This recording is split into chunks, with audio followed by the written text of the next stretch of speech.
नमस्कार। आज का जो हमारा टॉपिक है वो है संधि।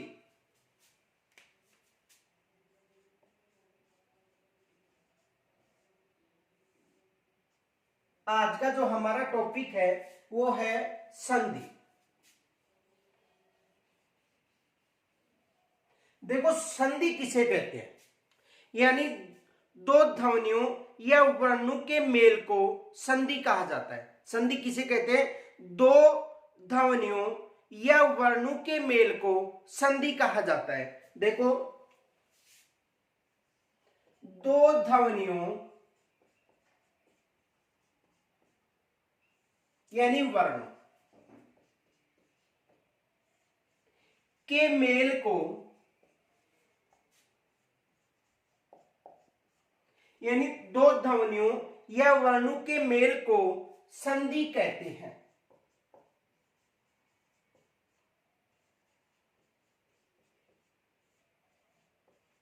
यानी दो ध्वनियों के मेल को या वर्णों को, जो दो ध्वनियां हैं और दो जो वर्ण हैं, इनके मेल को संधि कहते हैं। या दो शब्दों में जो प्रथम शब्द है उसका अंतिम वर्ण और जो द्वितीय शब्द है उसके प्रथम वर्ण के मेल में जो विकार उत्पन्न होता है उसे संधि कहते हैं। तो देखो, दो ध्वनि मान लो, यानी उच्चारित ध्वनि हो गई और लिखित वर्ण, यानी भाषा की सबसे छोटी इकाई क्या मानी जाती है? वर्ण मानी जाती है। यदि भाषा की लिखित इकाई पूछे तो वर्ण बताना है, और यदि भाषा की उच्चारित छोटी इकाई पूछे तो क्या बताना है? ध्वनि। यानी भाषा की जो लिखित सबसे छोटी इकाई है वो है वर्ण, और भाषा की सबसे छोटी उच्चारित जो इकाई है वो क्या है? ध्वनि। तो दो ध्वनियों या वर्णों के मेल को संधि कहते हैं। जब दो शब्द मिलते हैं, देखो याद रखना,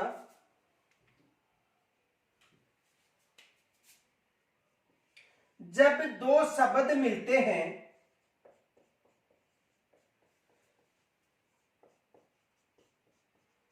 जब दो शब्द मिलते हैं तो प्रथम शब्द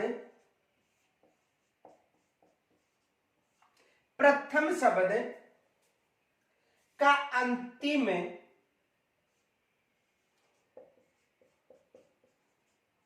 वर्ण या ध्वनि तथा द्वितीय शब्द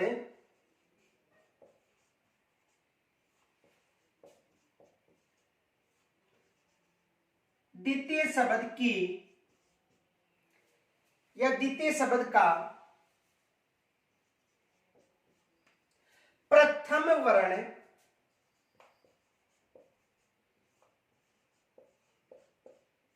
या ध्वनि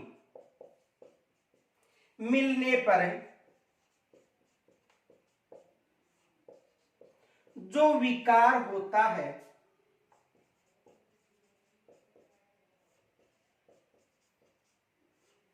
जो विकार उत्पन्न होता है उसे संधि कहते हैं।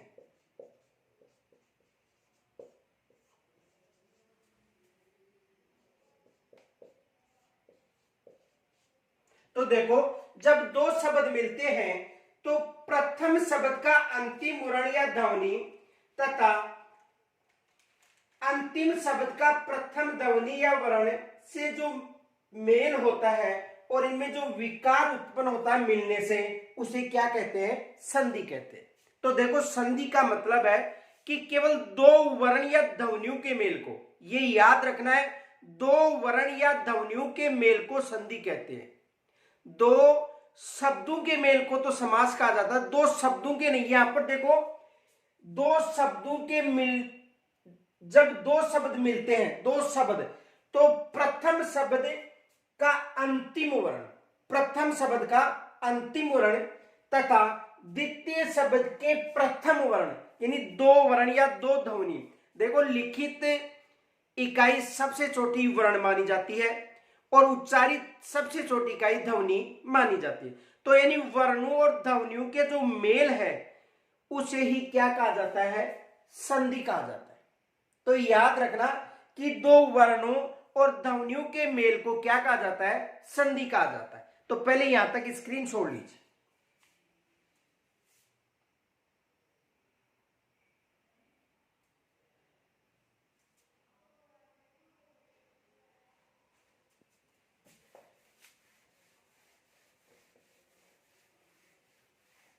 देखो समझो, जैसे शब्द आ गया देवालय,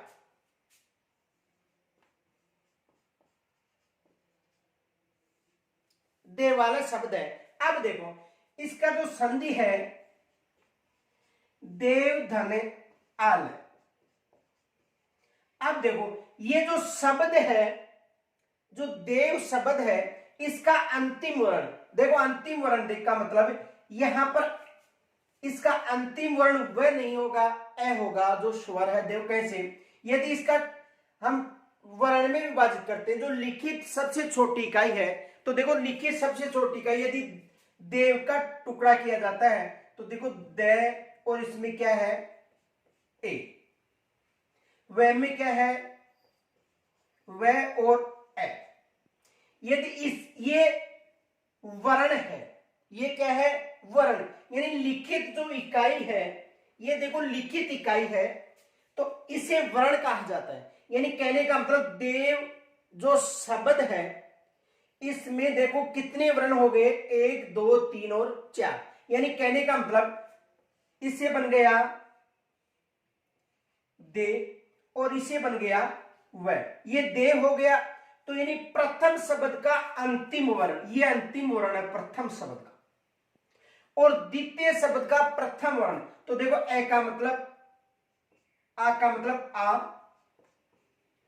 और ले का मतलब ले और ए, और ये का मतलब ये और ए। अब देखो यानी कहने का मतलब है कि दो शब्दों का जब मेल होता है तो प्रथम शब्द, जो प्रथम शब्द का अंतिम वर्ण, इस शब्द का अंतिम वर्ण क्या हो गया ए, और द्वितीय शब्द का प्रथम वर्ण, द्वितीय शब्द का प्रथम वर्ण क्या हो गया आ। जब ये दोनों मिलते हैं यानी देव और आलय, यानी ये देव हो गया और ये हो गया आलय, जब ये दोनों शब्द मिलते हैं तो इसमें विकार उत्पन्न होता है। यानी इन दोनों शब्द के मेल को ही क्या कहा जाता है, संधि कहा जाता है। तो देखो यहां पर ए और आ मिलने से क्या बन गया आ, ए और आ मिलने से क्या हो गया आ। देखो इसको जोड़ते हैं तब आलय होता है, और इसको जोड़ते हैं तो क्या होता है देव। अब देखो यदि यहां पर ए और आ को जोड़ा जाता है तो देखो ये हो गया, इनको जोड़ा जाता है तो ये हो गया दे व, क्योंकि ये व्यंजन रह गया, आ ए और आ जुड़ता है, और यहां पर देखो ले। ठीक, अब देखो ए और आ को जोड़ने पर क्या बनता है आ। अब इनको जोड़ा जाता तो ये आ इसमें जुड़ेगा तो ये हो गया देवा, और ये ल क्या बन गया देवा। यानी कहने का मतलब है कि दो वर्णों के मेल को क्या कहा जाता है, संधि कहा जाता है। ये याद रखना, प्रथम शब्द का अंतिम वर्ण और द्वितीय शब्द का प्रथम वर्ण के मेल को क्या कहा जाता है, संधि कहा जाता है। तो यहां तक स्क्रीन छोड़ लीजिए। अब देखो संधि 3 प्रकार की होती है। संधि कितने प्रकार की होती है, 3 प्रकार की। कौन कौन से प्रकार है, संधि 3 प्रकार की होती है। संधि के कितने प्रकार है, 3 प्रकार है। कौन कौन से देखो, एक तो हो गई स्वर संधि,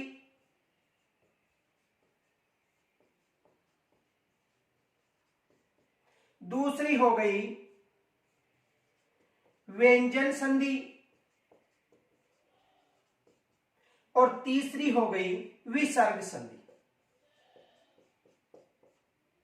तो संधि कितने प्रकार की होती है, तीन प्रकार की होती है। स्वर संधि का मतलब स्वर का स्वर से मेल, उसे स्वर संधि कहते हैं। और स्वर का व्यंजन या व्यंजन का स्वर से मेल या व्यंजन का व्यंजन से मेल, व्यंजन संधि। और स्वर और व्यंजन का विसर्ग से मेल, विसर्ग संधि। तो कहने का मतलब संधि कितने प्रकार की होती है? तीन प्रकार की, स्वर संधि, व्यंजन संधि और विसर्ग संधि। ये याद रखना है कि दो वर्णों के मेल को संधि कहा जाता है, दो शब्दों के मेल को समास कहा जाता है। दो शब्दों का मेल, मैंने ये बताया है कि प्रथम शब्द का अंतिम वर्ण और द्वितीय शब्द के प्रथम वर्ण के मेल में जो विकार उत्पन्न होता है उसे संधि कहते हैं, मेल को संधि कहा जाता है। लेकिन जो दो शब्दों का जो मिलन है उसे समास कहा जाता है।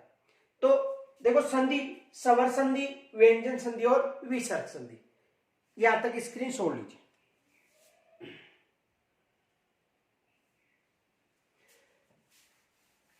सबसे पहले हमें स्वर संधि का अध्ययन करेंगे।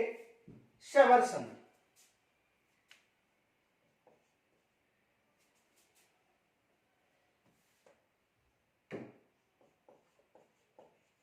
स्वर संधि। देखो स्वर संधि कितने प्रकार की होती है? 5 प्रकार की। स्वर संधि कितने प्रकार की होती है? 5 प्रकार की होती है। जो स्वर संधि है वो कितने प्रकार की होती है? स्वर संधि 5 प्रकार की होती है। ये याद रखना, स्वर संधि कितने प्रकार की? 5 की। देखो कौन कौन सी हो गई?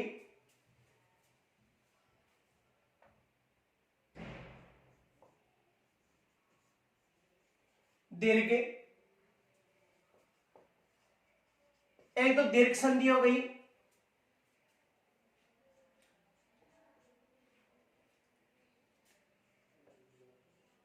गुण संधि हो गई,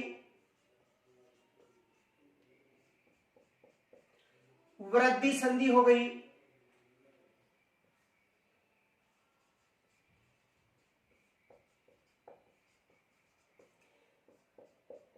यण संधि हो गई,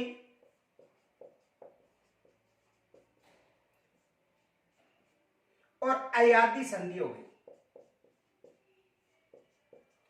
तो स्वर संधि के कितने प्रकार हो गए? स्वर संधि 5 प्रकार की होती है। देखो दीर्घ संधि, गुण संधि, वृद्धि संधि, यण संधि और अयादी संधि। यानी जो स्वर संधि है वो 5 प्रकार की होती है। स्वर संधि किसे कहते हैं? स्वर का स्वर से मेल को ही स्वर संधि कहा जाता है। और स्वर कितने प्रकार के होते हैं? 11 प्रकार के। स्वर कितने प्रकार के होते हैं? 11 प्रकार के होते हैं। वैसे यदि वर्णमाला में पूछा जाए तो 13 वर्ण होते हैं, लेकिन स्वर कितने माने गए हैं? 11। तो देखो स्वर संधि 5 प्रकार की होती है। दीर्घ संधि, गुण संधि, वृद्धि संधि, यण संधि और अयादी संधि। तो स्वर के कितने प्रकार हो गए? 5। देखो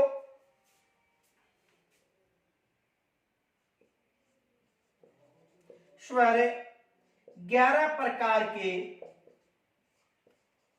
होते हैं। स्वर कितने प्रकार के होते हैं?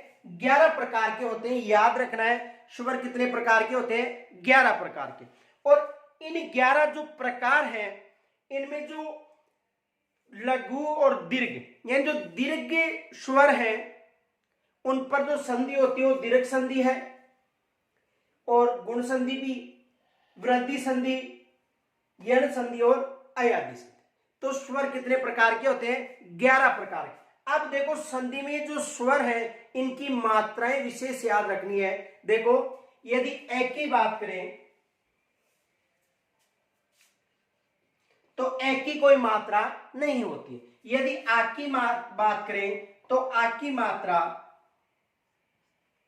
यदि ई की बात करें जिसे छोटी भी बोला जाता है ई, तो इसकी मात्रा, बड़ी ई की मात्रा, ऊ की मात्रा, ऊ की मात्रा, एक की, आई, ओ और औ, ये मात्राएं विशेष याद रखनी है।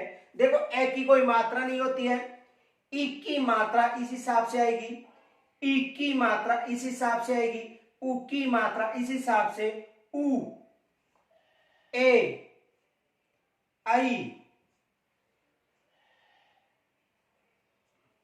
ओ और औ। ये मात्राएं विशेष याद रखनी है, क्योंकि जो संधि होगी वो इन मात्राओं पर ही होगी। तो एक की कोई मात्रा नहीं होती, ये याद रखना है। आ, ई, उ, ए, आई, ओ और औ। तो ये मात्रा भी विशेष याद रखनी है, क्योंकि जब स्वर संधि का जो हम विभाजन करेंगे उस समय इनकी जरूरत पड़ती है। साधारण है इन मात्राओं को याद करना है। और यदि वीडियो को लाइक नहीं किया है तो अधिक से अधिक लाइक व शेयर किया करो। तो देखो ए, आ, ई, उ और एक देखो री,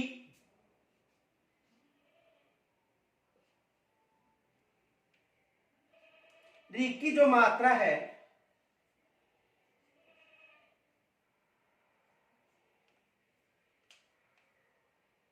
इस हिसाब से होती है। देखो ए की मात्रा नहीं होती है आ, ई, उ, ए, आई, ओ, औ और री की मात्रा। तो ये मात्रा विशेष याद रखनी है। यहां तक स्क्रीन छोड़ लीजिए।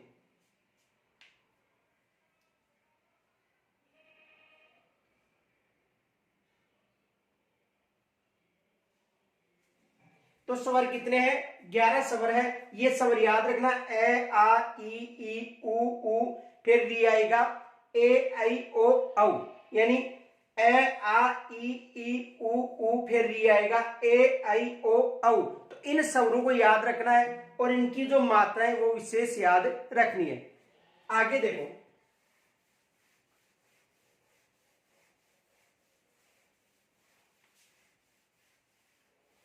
सबसे पहले देखो स्वर संधि है।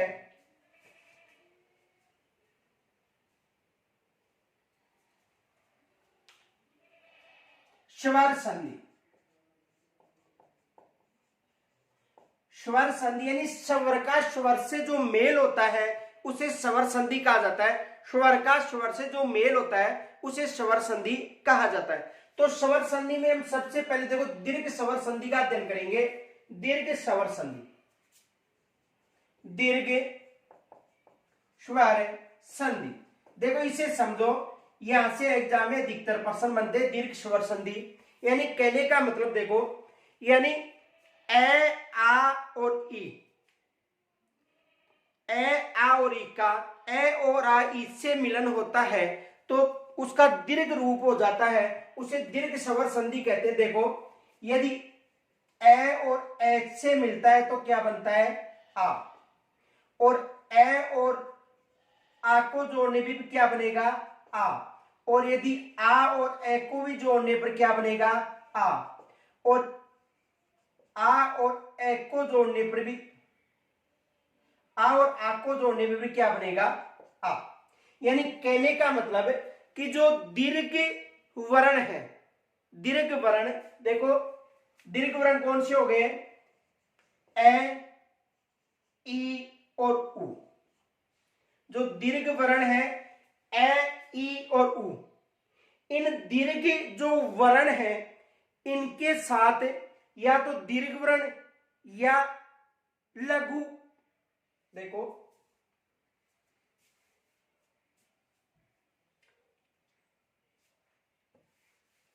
इसे समझो एक बार।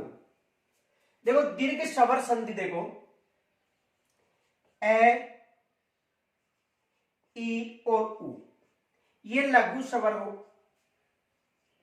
लघु स्वर कौन से हो गए? ए, ई और उ। इन लघु स्वरों के साथ या तो ए, ई, उ, यानी लघु स्वरों के साथ या तो लघु स्वर का मेल, और या इनके साथ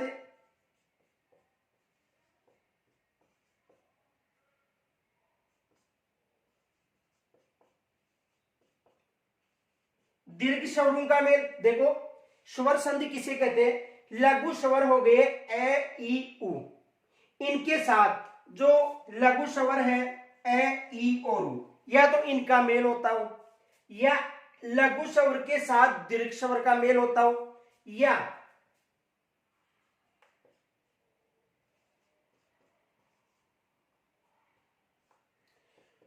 दीर्घ स्वर के साथ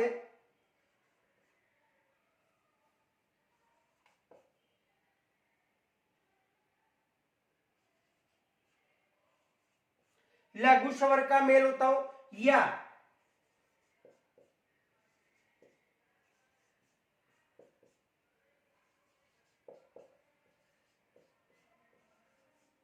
दीर्घ स्वर के साथ दीर्घ स्वर का मेल होता हो, और इन मेल के बाद में इन यानी लघु और दीर्घ स्वर के मेल के बाद इनका जो रूप है दीर्घ हो जाता है। क्या हो जाता है, दीर्घ हो जाता है, आ ई और उ।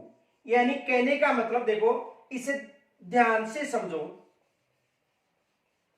देखो या तो लघु स्वर कौन से हो गए, ए ई और उ, इनके साथ लघु स्वर का मेल ए ई और उ, या लघु स्वर के साथ दीर्घ स्वर का मेल, लघु स्वर ए ई और उ, दीर्घ हो गया आ ई और उ, या दीर्घ के साथ लघु का मेल आ ई उ यानी ए ई और उ के साथ, या दीर्घ का दीर्घ के साथ मेल होने पर इनमें जो विकार उत्पन्न होगा वो दीर्घ हो जाएगा, आ ई और उ। इसे कौन सी संधि कहा जाता है, दीर्घ संधि कहा जाता है। ये याद रखना, यानी लघु स्वर और दीर्घ स्वर के मेल से दीर्घ स्वर का उत्पन्न होना दीर्घ संधि कहलाती है। कौन सी संधि कहलाती है, दीर्घ स्वर संधि कहलाती है। यानी ए ई और उ लघु स्वर और आ ई उ दीर्घ स्वर के जो मेल से जो दीर्घ स्वर उत्पन्न होते हैं उन्हें ही दीर्घ संधि कहा जाता है। तो पहले तो यहां तक स्क्रीन छोड़ लीजिए। देखो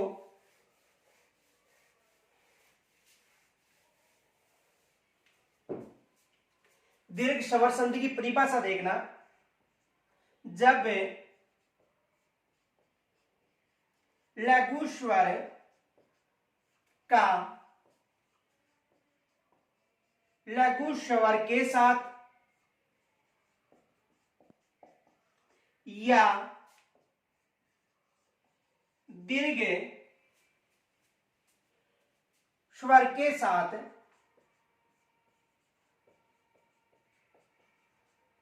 यानी लघु स्वर का या तो लघु स्वर के साथ या दीर्घ स्वर के साथ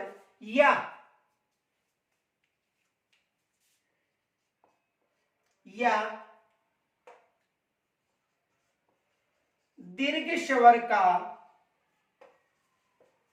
लघु स्वर के साथ या दीर्घ स्वर का लघु स्वर के साथ या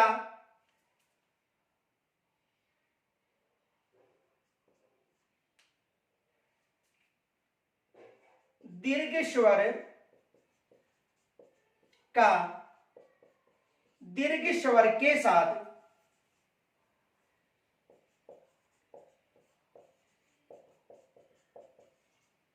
मेल होने पर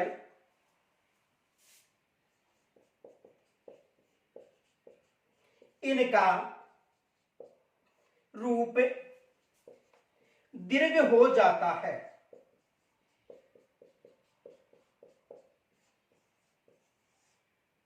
देखो जब लघु स्वर के साथ लघु स्वर यानी लघु स्वर के साथ लघु स्वर का या दीर्घ स्वर का और या दीर्घ स्वर का लघु स्वर के साथ या दीर्घ स्वर का दीर्घ स्वर के साथ मेल होने पर इनका जो रूप है दीर्घ हो जाता है, उसे क्या कहा जाता है, दीर्घ संधि कहा जाता है। उसे कौन सी संधि कहा जाता है, दीर्घ स्वर संधि कहा जाता है। यहां तक स्क्रीन छोड़ लीजिए।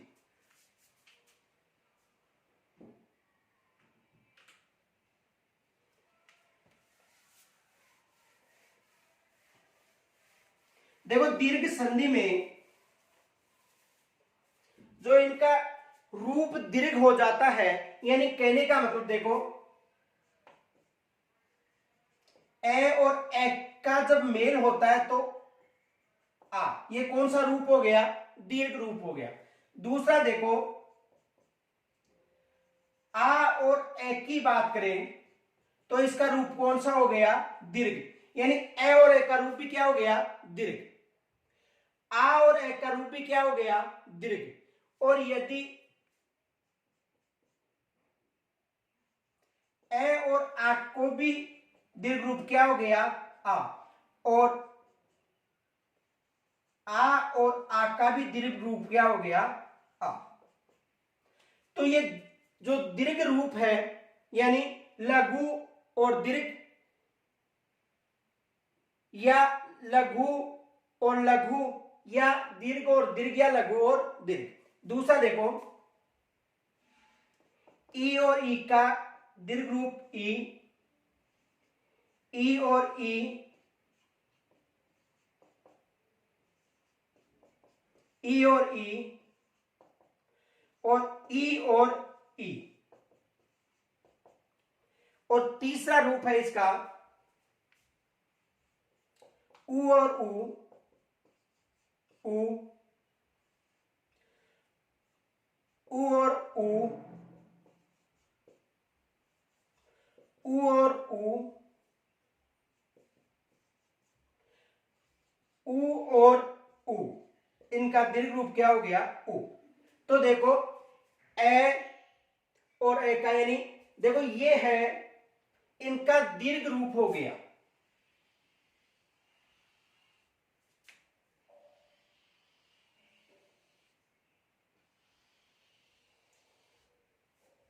तो ये कौन सी संधि है? दीर्घ संधि। तो यहां तक स्क्रीन छोड़ लीजिए पहले।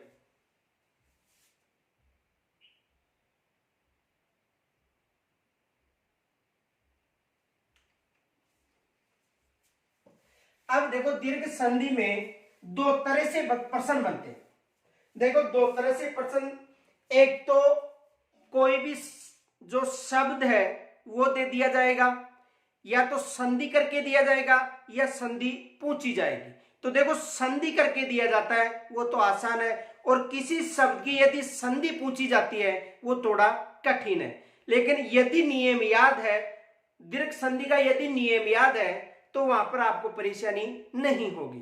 तो देखो या तो शब्द दिया जाएगा, या तो यानी संधि करके दी जाएगी, या किसी भी शब्द का संधि करवा सकता है। तो देखो यदि संधि करके दी जाए, जैसे मान लो उदाहरण के लिए देव धन आल, ये दो शब्द हो गए, यानी ये संधि दे दी। अब ये पूछा जाए कि देव धन आलय का संधि विच्छेद देव धन आलय का हो सही है, तो देखो यहां पर आपको परेशानी नहीं होगी। क्यों नहीं होगी? देखो मैंने बताया था कि प्रथम शब्द का अंतिम वर्ण और द्वितीय शब्द का प्रथम वर्ण, इन दोनों के मेल को ही संधि कहा जाता है। देखो ये प्रथम शब्द हो गया, तो प्रथम शब्द का यानी इसमें जो वर्ण है अंतिम वो है ए। प्रथम शब्द का अंतिम वर्ण हो गया, और यहां पर जो है वो आ। अब देखो ए और आ, ए और आ के यानी वर्ण का जो मेल है, तो ए और आ से क्या बनता है? आ। यहां तक समझ में आ गया? यानी यदि दो शब्द देकर उसका जो दो संधि शब्द देकर उसका जो शब्द बनवाया जाता है, यानी यहां पर संधि विच्छेद दे दिया, और फिर यदि वो शब्द पूछता है तो याद रखना प्रथम शब्द के अंतिम वर्ण और द्वितीय शब्द के प्रथम वर्ण के मेल को, इनके मेल को क्या कहा जाता है? संधि। इन दोनों को यदि हम मेल यानी इन दोनों को यदि जोड़ते हैं ए और आ, तो क्या बनता है? आ बनता है। अब देखो यहां पर आ है और ये क्या है? ए। इन दोनों की जगह ये जो देव है इसमें से एस एस निकाल दिया, देखो ये हो गया, इसमें क्या निकल गया ए, और यहां पर जो आ है यहां पर ले ली, यहां पर ए हो गया, तो शेष क्या बचता है ल। अब देखो ए और आ को जोड़ने पर क्या निर्माण होता है आ। अब देखो इनको जोड़ो, यानी ये जो व्यंजन है इसमें ये स्वर सम्मिलित होगा। तो देखो यदि इसमें इसे जोड़ा जाता है तो देखो जो वह है उसमें आ जुड़ेगा, तो क्या हो गया वा, और ये क्या हो गया ल, तो ये क्या बन गया देवा। यानी कहने का मतलब है कि जो देव धन आलय इसमें जो ए है, इसमें जो ए है उसमें, और ये क्या है आ, ए और आ को जोड़ने पर आ बनता है। तो देखो यहां पर ए शेष हो गया, तो ये हो गया देव, क्योंकि ये व्यंजन हो गया इसमें स्वर नहीं है। तो ए और आ को मिलने से आ होता है, तो देव में आ जोड़ने पर देवा हो गया, और ले का ले आ गया, तो क्या बन गया देवालय। तो यानी दो शब्द देने पर, जो दो शब्द हैं यदि संधि करके दिए जाते हैं तो वहां पर परेशानी कम होती है। लेकिन यदि कोई शब्द दे दिया जाता है और उसका संधि करवाया जाता है, तो देखो जो भी शब्द दिया जाता है उनके वर्णों के टुकड़े कर दिया करो। जैसे ही वर्ण के टुकड़े हो जाएंगे संधि समझ में आ जाएगी। तो देखो यदि देव धन आलय तो क्या हो गया देवालय। अब देखो यदि इसी शब्द का संधि करवाता है किसका देवालय का, तो देखो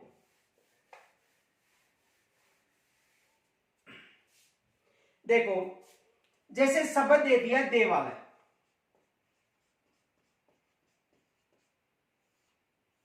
शब्द क्या दे दिया देवालय। अब इस देवालय के देखो वर्णों में विभाजित करते हैं। पहले देखो दे का वर्ण हो गया दे, आपको बताया था कि स्वर की जो मात्रा है वो याद रखनी है। ये मात्रा किसकी है एक, या तो ऐसे और इसकी मात्रा ये होगी, तो ये हो गया दे। वा का मतलब वह, और वह में किसकी मात्रा है आक की मात्रा, तो क्या हो गया वा, ये वा हो गया।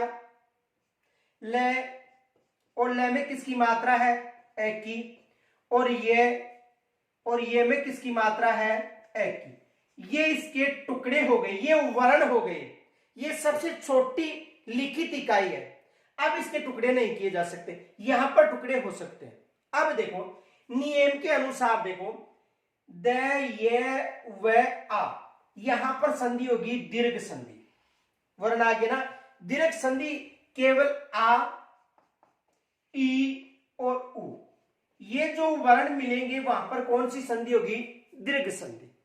तो देखो यहां पर आ रहा है, तो देखो यहां पर दीर्घ संधि होगी। अब इसका टुकड़े करने आके, तो आके चार तरह से टुकड़े हो, या तो ए और धन ए, देखो इसके या तो हो सकता है ए और ए हो सकता है, या हो सकता है ए और आ, या हो सकता है आ और ए, या हो सकता है आ और आ। ये टुकड़े हो सकते हैं, ठीक है। अब देखो यहां पर जो दो शब्द है, प्रथम शब्द और द्वितीय शब्द, ये दोनों सार्थक शब्द भी होने चाहिए, इनका अर्थ भी निकलना चाहिए। अब देखो यदि यहां पर इनको जोड़ते हैं तो ये हो गया दे और ये हो गया व, इस हिसाब से। अब देखो यदि यहां पर ए जोड़ते हैं, यदि इसका टुकड़ा करके ए शामिल करते हैं, तो ए इसमें जुड़ेगा, तो ये क्या हो गया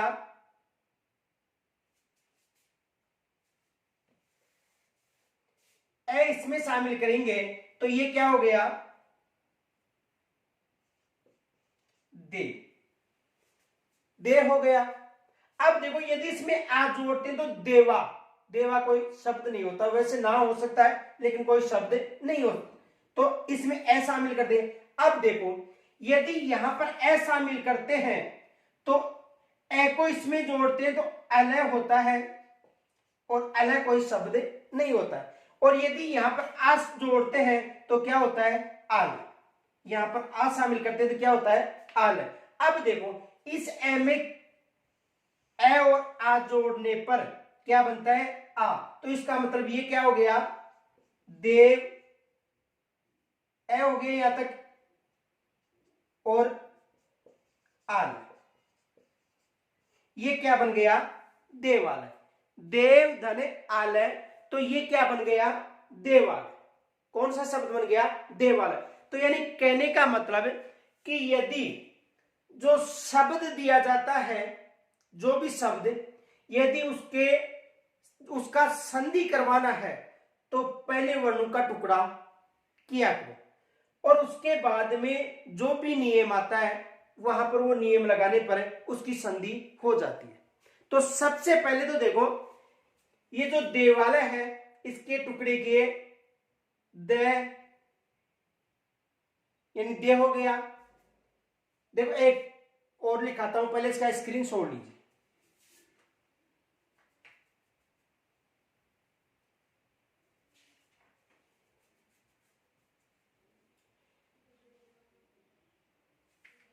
देखो ये सब दे दिया, जैसे आपको शब्द मिल गया छात्रावास, ये शब्द। अब यदि देखो वहां पर आपको ये पूछा जाता है कि छात्रावास में या तो संधि पूछेगा कौन सी संधि है या छात्रावास की संधि कीजिए। तो देखो सबसे पहले तो देखो इनके टुकड़े किया करो। यदि साधारण है तो वो तो वैसे ही सही हो जाएगा, लेकिन यदि साधारण न देकर कोई कठिन शब्द दिया जाता है तो पहले उसका टुकड़ा किया करो। अब देखो इसका टुकड़ा करने पर देखो 6 का टुकड़ा करेंगे तो 6 में क्या है आ। यदि इन दोनों को जोड़ेंगे तो क्या बनेगा चा। ठीक है। अब त्रा का देखो तय रे और आ, त्रा। यदि इनको जोड़ा जाता है तो क्या बनता है त्रा। ठीक है। और आवास हुआ का मतलब देखो व और आ, तो ये क्या बन गया वा। और स का मतलब है जो स है यदि इसके टुकड़े करते हैं तो स में क्या है ए, और ये क्या हो गया स। ये टुकड़े हो गए। तो देखो यदि छा का टुकड़ा होता है 6 में आ है, छा हो गया। त्रा का तय र और आ, त्रा हो गया। वा का व और आ, वा हो गया। और से का से और आ। अब ये टुकड़े हो गए। टुकड़े हमारे सामने कौन से आए देखो 6 आ, तय रे आ, व आ, से और ए। अब देखो ये जो टुकड़े हो गए यदि इनको जोड़ा जाता है तो छात्रावास शब्द बनता है। अब दीर्घ संधि के अनुसार जहां पर देखो यहां पर भी दीर्घ आ गया, यहां पर भी, लेकिन यहां पर संधि नहीं निर्मित हो रही है क्योंकि 6 कोई शब्द नहीं बन सकता है। पहला जो शब्द है या दूसरा शब्द उसका अर्थ भी आना चाहिए, तो 6 का कोई अर्थ नहीं आएगा। यहां पर भी बनता है। अब यहां पर यदि जोड़ा जाए तो ये तो छा और ये क्या हो गया तय, और ए और आ हो गया छात्र, और व आ से और ए। यानी कहने का मतलब कि यहां पर संधि हो रही है। देखो यहां यदि इन शब्दों को जोड़ा जाता है, इन शब्दों को जोड़ा जाता है इनको इनको, तो देखो यहां पर हो गए इन शब्दों को और इन शब्दों को जोड़ने, इन शब्दों को इन शब्दों को जोड़ने पर देखो इनको तो मैं मिटाता हूं। अब देखो यदि इन्हें जोड़ा जाता है तो ये हो गया 6 में आ हुआ तो क्या हो गया 6, 6 में आ जोड़ा तो क्या हो गया 6, ये तय हो गया और रह तो ये क्या हो गया त्रय। ठीक है, अब ये जो त्रय है इनमें यानी तय और रह में ए जोड़ने पर त्रय होता है। ठीक है, अब यदि इसमें एन ए जोड़ा जाता तो ये शब्द बन गया तय और रह। ये हो गया, यहां तक जोड़ रहे हैं तो ये हो गया छा तय और रह। अब देखो यदि इसमें ए, ये जो आ है इसमें यदि ए और ए जोड़ते हैं तो आ होता है, तो यहां पर ए जोड़ा जाता है तो ये क्या हो गया छात्र। ए जोड़ने पर क्या बन जाता है छात्र। देखो छा तय रह और इसमें ए शामिल करते हैं तो क्या हो गया छात्र।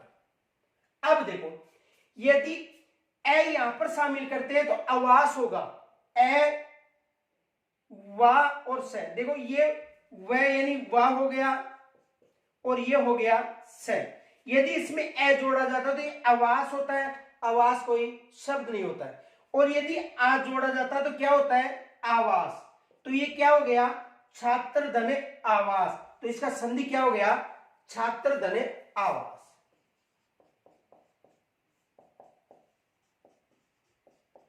संधि क्या हो गया छात्र। यहां पर ए जोड़ के देखो, आ जोड़ के देखो, यहां पर भी ए जोड़ के देखो, आ जोड़ के देखो। जहां पर सही शब्द बन रहा है वहां पर, जैसे यहां पर ए जोड़ा तो छात्र हो गया, आ जोड़ा छात्रा हो जाता, यहां पर ए जोड़ा आवास हो गया, आ जोड़ा आवास हो गया। तो ये हो गया छात्रावास, छात्र धन आवास। क्या हो गया छात्रावास। यहां तक स्क्रीनशॉट लीजिए पहले।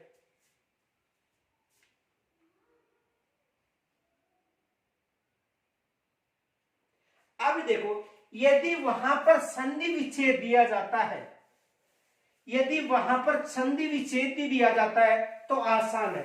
यदि संधि विच्छेद दे दिया जाता, जैसे देखो छात्र धन आवास, यदि संधि विच्छेद दिया जाता है तो आसान है, इजी है। कैसे है देखो, इस त्रय में लास्ट में जो स्वर है वो कौन सा है ए स्वर है, यानी इस त्रय में लास्ट में जो स्वर है वो कौन सा है ए। ए कैसे देखो, यदि त्रय का टुकड़ा किया जाता है तो तय रे और ए, ये होता है त्रय का टुकड़ा। तो इसमें लास्ट में कौन सा वर्ण हो गया ए। और यदि इसके टुकड़े किए जाते हैं, इसका प्रथम वर्ण क्या हो गया आ। प्रथम वर्ण क्या है आ। अब देखो ये तो आसान है, ए और आ को जोड़ने पर क्या होता है आ होता है। ए और आ को जोड़ने पर क्या होता है आ। तो इसमें तो इस शब्द को जोड़ा जा रहा है और आवास में किसे जोड़ा जा रहा है आ को।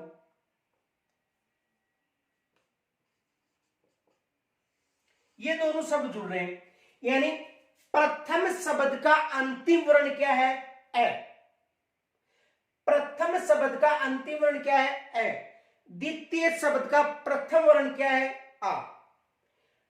प्रथम शब्द का अंतिम वर्ण और द्वितीय शब्द का प्रथम वर्ण ये हो गया। अब देखो इसमें तो ये सम्मिलित कर लिया और इसमें आ। अब देखो यदि इसमें से ए शामिल किया जाता तो शेष क्या बचता, देखो छाए कैसा बच जाता है, ये बचता है और ये रे बचता है। ए को तो हमने जोड़ लिया ना, अब यहां पर आ शामिल कर लिया तो शेष क्या बचता है वा और से। ये ही शेष बचता है क्योंकि इस वर्ण को शामिल कर लिया हमने, किस वर्ण को आ को। तो आ को तो यहां पर शामिल कर लिया ना, अब शेष क्या बचा वास। और यहां पर छात्र में ए शामिल कर लिया तो छात्र और र व्यंजन बच गई। अब देखो यहां पर ए और आ को जोड़ते हैं इन दोनों को तो आ आता है। अब जोड़ो, देखो आ को जोड़ते हैं, देखो छा का छा हो गया और व्यंजन हमेशा व्यंजन में स्वर शामिल होता है। अब देखो तय रे आ क्या हो गया त्रा, तो ये हो गया छात्रा। फिर क्या जोड़ेंगे वा और से, ये क्या हो गया वास, ये क्या बन गया छात्रावास। ये कौन सा शब्द बन गया? छात्रावास। तो यानी कहने का मतलब यदि दो यानी संधि दी जाती है और उसका शब्द पूछा जाता है तो आपको यही याद रखना है कि प्रथम जो शब्द है उसका अंतिम वर्ण और जो द्वितीय शब्द है उसका प्रथम वर्ण, इन दोनों को जोड़ दो और कौन सी संधि हो जाएगी? जो भी संधि होगी वो संधि हो जाएगी, चाहे दीर्घ हो, चाहे गुण हो, चाहे यन संधि हो। यहां तक स्क्रीनशॉट लीजिए।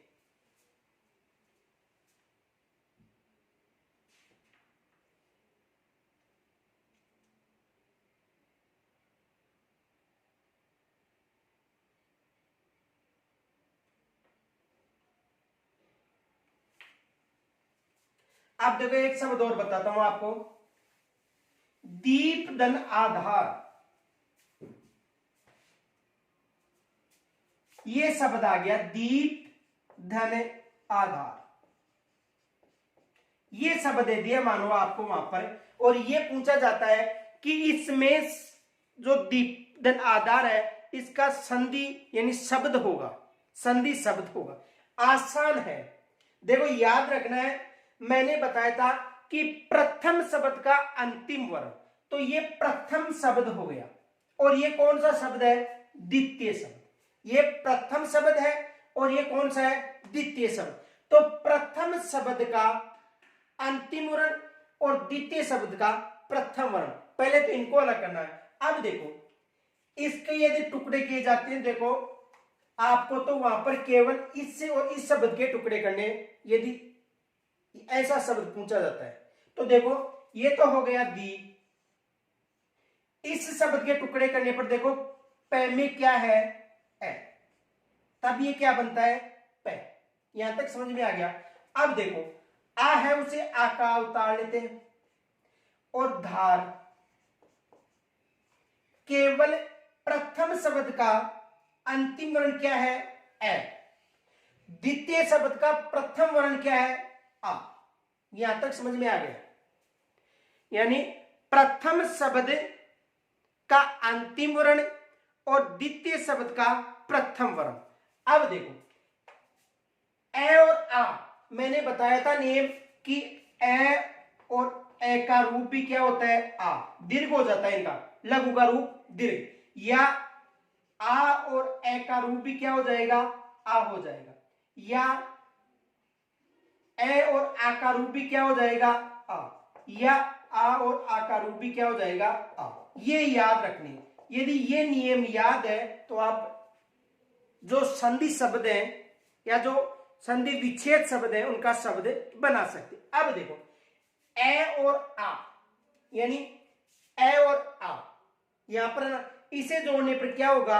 आ होगा, तो यहां पर मैंने आ लिख दिया। अब देखो इनको तो अलग ही करना है।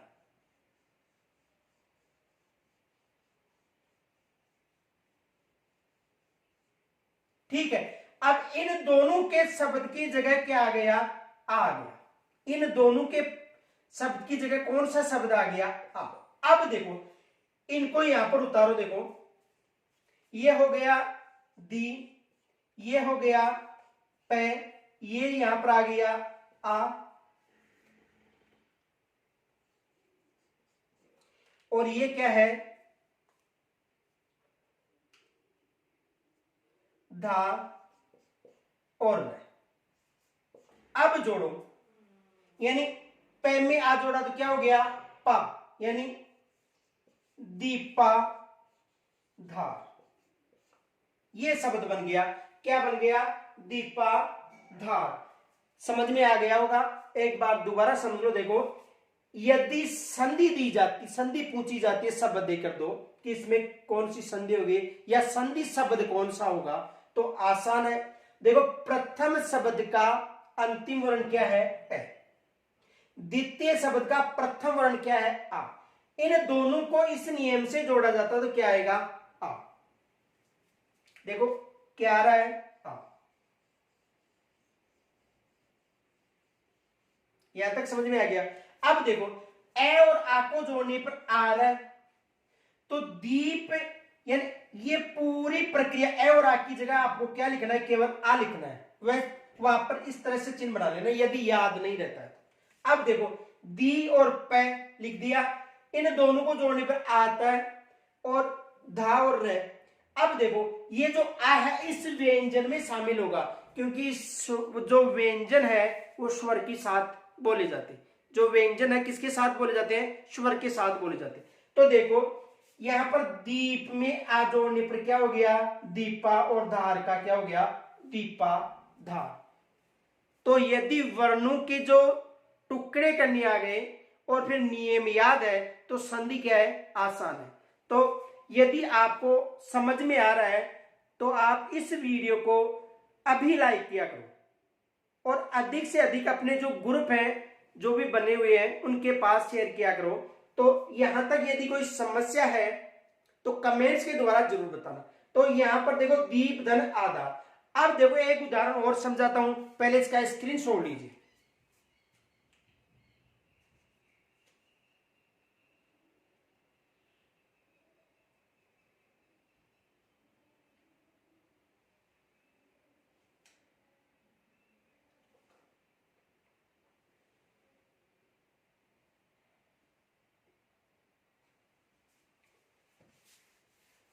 देखो शब्द आ जाए देव धन आनंद, शब्द आपको वहां पर संधि किया हुआ मिल जाए देव धन आनंद, ये मिल गया देव धन आनंद, ये शब्द आ गया। कौन सा? देव धन आनंद। यदि इस जो संधि शब्द है उसका यदि शब्द पूछा जाता है तो देखो नियम याद रखना। पहले तो आपको यह होना चाहिए कि दीर्घ संधि का नियम क्या है, यण संधि का नियम क्या है, गुण संधि का नियम क्या है, जो अयादी संधि है उसका नियम क्या है, ये आपको नियम विशेष याद रखने। तो देखो अब एक नियम ये याद रखना है कि प्रथम शब्द का अंतिम वर्ण और द्वितीय शब्द के प्रथम वर्ण के मेल को संधि कहते हैं। तो देखो ये कौन सा शब्द है? प्रथम। और ये कौन सा है? द्वितीय। यहां तक समझ में आ गया होगा। अब देखो यदि इसके टुकड़े करते हैं तो देखो देखो तो वैसे के वैसे रहने दो, क्योंकि अंतिम वर्ण पूछ रहा है तो वह की बात करें। अब वह क्या टुकड़ा किया जाता है तो देखो वह, और इसमें क्या है? है। ठीक। और आग में आ, और ये जो नंद है इसे ऐसा का ऐसे रहने दो। यहां तक समझ में आ गया होगा। अब देखो यदि ए और आ को जोड़ा जाता है तो दीर्घ रूप होगा क्या? आ। ये हो गया। अब देखो यहां पर इन दोनों शब्दों की जगह या वर्णों की जगह, इन दोनों वर्णों की जगह क्या मिल गया आपको? आ। अब देखो इनको और इनको ऐसा कैसा उतार दो तो देखो दे वह और नंद। अब इनको जोड़ दो तो दे व में आ जोड़ा तो क्या हो गया? देवा, और नंद तो ये क्या हो गया? देवानंद। ये क्या बन गया? देवानंद। देखो प्रथम और द्वितीय यानी प्रथम शब्द का अंतिम वर्ण क्या है? ए। द्वितीय शब्द का प्रथम वर्ण क्या है? आ। इन दोनों को जोड़ने पर क्या हो रहा है? आ, यानी दीर्घ संधि का रूप आ रहा है। ठीक है। देव में आ जोड़ने पर देवा और नंद का नंद क्या हो गया? देवानंद। तो यह हो गई संधि। अब देखो पहले इसका स्क्रीनशॉट लीजिए। पहले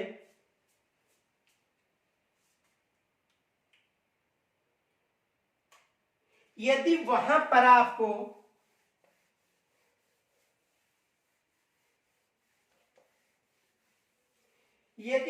आपको यही मिले देवानंद,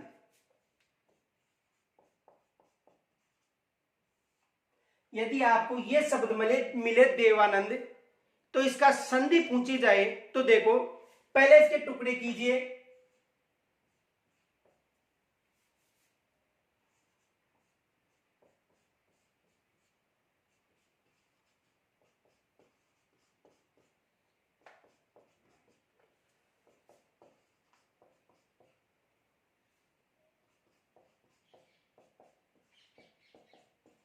ये इसके टुकड़े हो गए। देखो इस देवानंद का जो यानी जो अंतिम वर्ण है ये हो गए। अब देखो यहां पर यदि आपको दिखाई दे तो केवल आ दिखाई दे रहा है, यहां पर संधि होगी और आ का मतलब दीर्घ संधि। आ ई और उ यानी आ ई यानी बड़ी, उ यानी बड़ा उ, वहां पर कौन सी संधि होगी? दीर्घ संधि। तो ये तो यदि साधारण पूछा जाए तो ये क्या हो गई? दीर्घ संधि। अब इसके जो नियम है उस नियम के अनुसार देखो या तो ए और ए मिल सकता है, या ए और आ मिलेगा, या आ और ए हो सकता है, या आ और धन आ हो सकता है। इनका रूप कौन सा है? आ है। ये भी आपको याद है। अब देखो यदि यहां पर पहले ए को जोड़ते हैं तो ए को जोड़ने पर क्या होता है? देव। ए को जोड़ने पर क्या होता है? देव होता है। ए को जोड़ने पर क्या होता है? देव। और देव एक सार्थक शब्द है, यानी भगवान के लिए प्रयुक्त होता है। देवा, देवा कोई किसी का नाम हो सकता है लेकिन वैसे कोई सार्थक शब्द नहीं होता है, तो देव हो गया। यानी कहने का मतलब इसमें क्या जोड़ दिया हमने? ए जोड़ दिया मानो। अब देखो यदि यहां पर जो ए शामिल करते ये हो गया नंद। यदि इनको जोड़ा जाता है तो ये क्या होता है? नंद। और यदि इनको जोड़ा जाता है तो ये होता है देव। ठीक है, और ये हो गया नंद। अब इसमें ए जोड़ा जाता है तो ये क्या हो गया? देव। ए शामिल किया जाता तो क्या हो गया? देव। और इसमें ए जोड़ा जाता तो आनंद, जिसका कोई अर्थ नहीं निकलता है। और यदि आ जोड़ा जाता तो आनंद, आनंद शब्द बनता है। तो यदि इसमें आ जोड़ा जाता तो क्या होता है? आनंद। अब देखो ए और आ जोड़ते हैं तो ए इसमें जोड़ दिया और आ इसमें जोड़ दिया। ठीक है, अब इनको जोड़ो तो देखो ये तो हो गया देव और ये हो गया आनंद, यानी हो गया देवानंद। यदि यहां पर आ जोड़ा जाता देवा जो सार्थक शब्द नहीं है, और यहां पर ए जोड़ा जाता तो आनंद, आनंद भी कोई शब्द नहीं होता है। तो सार्थक शब्द होना चाहिए। ये तो आपको पहचान खुद को आनी चाहिए कि देव आएगा या देवा आएगा। देखो वहां पर कंफ्यूज हो सकते हो क्योंकि किसी का नाम देवा भी होता है, तो देवा नहीं होगा देव ही होता है। और आनंद नहीं होता, आनंद होता है। तो यहाँ पर ए जोड़ दिया और यहाँ पर आ, यानी ए और आ जोड़ने पर क्या हो गया? देव धन आनंद, यानी देवानंद। तो यहां तक यदि कोई समस्या हो तो कमेंट्स के द्वारा बताना। कल हम इनके जो रूप हैं आ, ई और उ, वहां पर जो संधि के जो कुछ महत्वपूर्ण शब्द हैं उनकी संधि विच्छेद और जो संधि का शब्द कैसे बनाया जाता है उनकी चर्चा करेंगे। तो यहां तक यदि संधि में कोई समस्या हो तो कमेंट्स के द्वारा जरूर बताना। और ये सरस्वती माँ का मैदान है तो इस वीडियो को लाइक जरूर किया करो और अपने जो साथी हैं वहां पर इस वीडियो को अधिक से अधिक पहुंचाने की कोशिश किया करो ताकि हमारा भी मनोबल बढ़ता रहे। तो यहाँ तक कोई समस्या हो कमेंट्स के द्वारा जरूर बताना। धन्यवाद।